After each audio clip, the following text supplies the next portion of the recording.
వర్షాకాలానికి ఈ బ్యాక్టీరియాకి, వైరస్కి, ఫంగస్కి అసలు ఏంటి సంబంధం?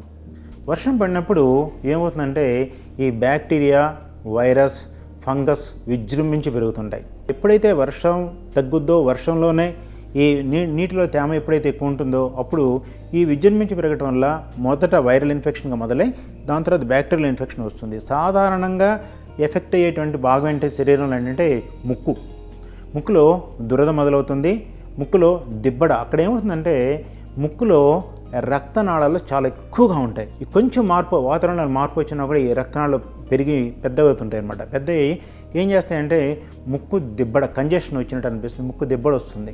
ముక్కు దిబ్బడ వచ్చి తర్వాత ఇవి ఓవర్ రియాక్షన్ ఉంటుంది. ఈ చలిగాలికి ఈ బ్యాక్టీరియా, వైరస్ ఎంటర్ కావడం వల్ల ఓవర్ రియాక్షన్ ఉంటుంది. మోల్డ్స్, ఈ రకరకాల పాచి అంతా కూడా ముక్కులోకి వెళ్ళటం వల్ల కూడా ఓవర్ రియాక్షన్ వస్తుంది. సరే, ఫంగస్ వల్ల కూడా మనకి రియాక్షన్ వస్తుంది. అవి ఎలర్జెన్స్గా పనిచేసి కళ్ళు ఎర్రబట్టడం, కళ్ళు వెంట నీళ్లు కారటం, ముక్కు దిబ్బడ రావటం, ముక్కు వెంట నీళ్లు కారటం, అంగిల్లో దురద రావటం, గొంతులో దురద రావటం, ఎన్ని సమస్యలు వస్తూనే ఉంటాయి అన్నమాట. ఇవన్నీ ఏంటి? ఫంగస్ వల్లే వచ్చేది. వర్షాకాలంలో ఏమవుతుందంటే తరచుగా తరచుగా దిబ్బడ వేయటం అంటే ఈ ఈస్టేషన్ నాళం మూసుకుపోతుంది. అది మామూలుగా ఏమవుతుందంటే మనం మాట్లాడేటప్పుడు, ఇలా మింగినప్పుడు, ఏదైనా తింటున్నప్పుడు తెరుచుకోవడం మూసుకోవడం జరుగుతూ ఉంటుంది. ఆ నీరు దానంతట అదే బయటకు వచ్చేస్తుంది. రానప్పుడు ఏమవుతుందంటే చెవిలో నీరు చేరి తర్వాత చిమ్ముగా మారి కర్ణబేరి పగిలి చెవినంటే చిమ్ములాగా కూడా రావచ్చు అనమాట. మరి ఏం చేయాలి? వర్షాకాలం వచ్చినప్పుడు, వాతావరణంలో తేమ ఎక్కువ ఉన్నప్పుడు, చలి ఎక్కువగా ఉన్నప్పుడు శరీరం వేడిగా ఉండేట్టుగా చూసుకోవాలి.